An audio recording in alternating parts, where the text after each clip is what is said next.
नमस्कार मित्रांनो, अहमदनगर, सोलापूर, धाराशिव, लातूरसह या जिल्ह्यात वादळी पाऊस बरसणार। तर मित्रांनो, तुम्ही चॅनलवर नवीन असाल तर चॅनलला सबस्क्राइब करून बेल आयकॉन प्रेस करा। मित्रांनो, महाराष्ट्रात सध्या विषम हवामानाची अनुभवती येत आहे। राज्यातील काही भागात उष्णतेची लाट पसरली आहे तर काही ठिकाणी वादळी पाऊस पाहायला मिळतोय। या संमिश्र वातावरणामुळे मात्र सर्वसामान्य नागरिकांना तथा शेतकऱ्यांना मोठ्या अडचणींचा सामना करावा लागत आहे। राज्यातील विदर्भ, मराठवाडा आणि मध्य महाराष्ट्रातील काही भागात वादळी पाऊस आणि गारपीट झाली असल्याचे तेथील शेती पिकांचे मोठ्या प्रमाणात नुकसान झालेले आहे। दरम्यान हवामान खात्याने एक नवीन अंदाज जारी केलेला आहे।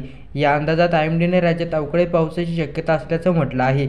यामुळे शेतकऱ्यांचे आणखी मोठ्या प्रमाणात नुकसान होऊ शकते असं चित्र तयार होत आहे। तसेच राज्यातील काही जिल्ह्यांमध्ये उष्णतेची लाट येणार असल्याचेही आयएमडीने स्पष्ट करण्यात आलेले आहे। हवामान विभागाने म्हटल्याप्रमाणे आज चक्रीवादळ वाऱ्याची स्थिती पाकिस्तानसह आजूबाजूच्या परिसरावर कायम आहे।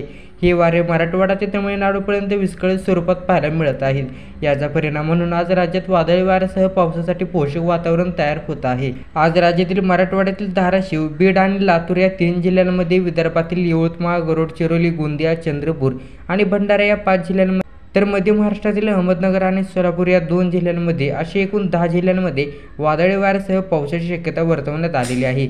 विशेष म्हणजे या 10 जिल्ह्यांमध्ये ताशी 30 ते 40 किलोमीटर वेगाने वारे वाहू शकतात असे बोलले जात आहे।